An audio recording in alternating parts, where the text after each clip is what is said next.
Hello everyone, I'm Dr. Amanda Barrientos, founder of ABI Coaching. If this is your first time here, this is your place where you'll learn actionable strategies to help you maximize your potential so you can lead a rich life and business. Today we're going to talk about how to rewrite your money scripts so you can reconstruct your money blueprint so you can maximize your wealth building potential. Have you ever noticed that people have deeply embedded stories about money, and it seems like a topic we shouldn't be talking about? It's so shame-producing that it's like talking about sex at the dinner table with your grandma. People judge others who have a lot of money if they didn't have to work hard for it. People who are poor feel embarrassed to talk about money. People who are rich feel guilty talking about money. The list goes on and on and on. I have yet to meet one person or work with any client who doesn't have blocks and shame and triggers around money. So I love helping people overcome their money blocks. And one of the first steps is learning about how to rewrite your money scripts, what shapes them, and how you can get conscious so you can empower yourself in your money world. What is a money script? A money script is the lessons you've learned over your life course about money, and these collectively come together to construct your money blueprint. These are learned in interpersonal, relational interactions and through cultural influences. It's the things we observe in money exchanges, the things we experience in interactional exchanges, and what we have been verbally told about money. So, these money scripts are constructed by your family and your cultural system.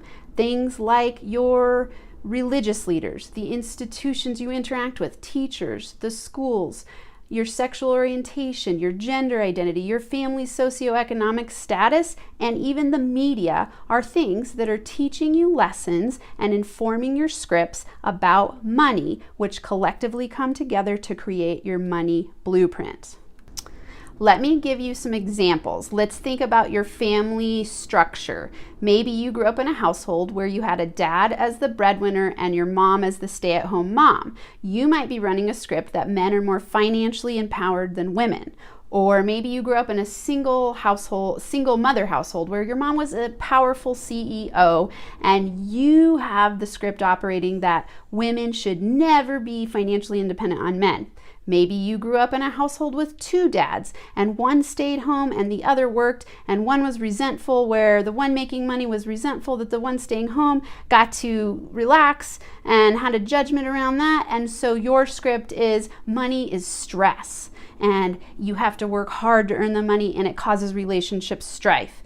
So in these scripts, what's embedded is a relationship between gender, money, and power. Those are things that you're going to carry into your relationship to money. Then you've got your outside influences. Let's say you grew up in a religious family where you were taught that money was the root of all evil. So you might be running an unconscious script that if you make a lot of money, you're bad and evil. Or maybe your teachers taught you that teaching was their greatest passion, but they complained that they didn't make a lot of money, so you have an underlying script that you can't have both. You can't have a career you love while also making a lot of money. So you can see how collectively these stories start to intersect to shape your scripts, which also collectively shape your money blueprint and have you operating out of sometimes conscious and sometimes unconscious places that are writing and operating how you interact and relate to money. The key takeaway is that these money lessons that we learned from those around us, our relational interactions and our cultural influence, are shaping our money scripts and collectively informing our money blueprint.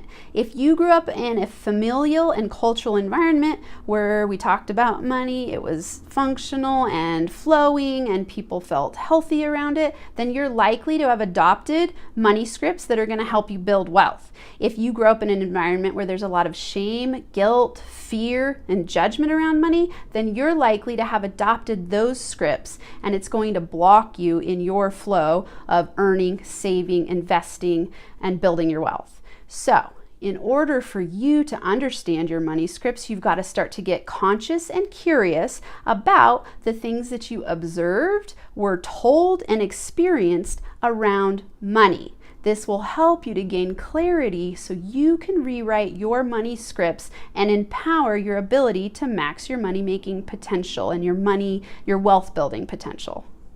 All right, to apply what you've learned today so you can rewrite your money scripts, I want you to consider the 4 following questions.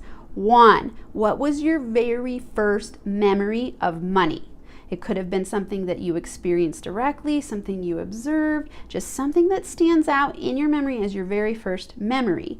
2, I want you to think about what you observed growing up around money exchanges in the movies, with your parents, with teachers at school, with anyone in your surrounding. What were you observing going on in terms of money exchanges? Then 3, what were the experiences you had? These would be direct experiences you had in money exchanges. And 4, what were you verbally told about wealth, wealthy people, and money in general? What were those direct messages you got from the relationships and the people around you that informed your money script? Getting conscious and curious about this will help you raise your awareness so that then you can see what's shaping your thoughts, actions, and behaviors, your money habits, so that you can then rewrite the scripts and transform your relationship with money. If you become a master of money, then your money won't master you. This is critically important if you're interested in building wealth, which looks different to all of us. Some people have a very clear idea of how they want to build their wealth and what number they want to get to. Other people feel lost in the weeds. I want you to gain clarity and consciousness around this so you have the power to choose your net worth, to choose how you build that relationship to money so that you can empower yourself to max and reach your potential in your money-making adventures. All right, that's all I've got for you today, but please, please, please leave me some comments below if you already know your money scripts and some of those things are starting to come to your conscious awareness, so you're like, oh, I want to write this down. Leave them in the comments below. Share with me what's happening for you. If you're learning from these videos, please like the video below, share it with your friends, and subscribe to the channel. Now, get inspired to do whatever it takes to transform into the most empowered version of yourself so you can lead a rich life and business. I'll be back next Wednesday with another video to help you maximize your potential.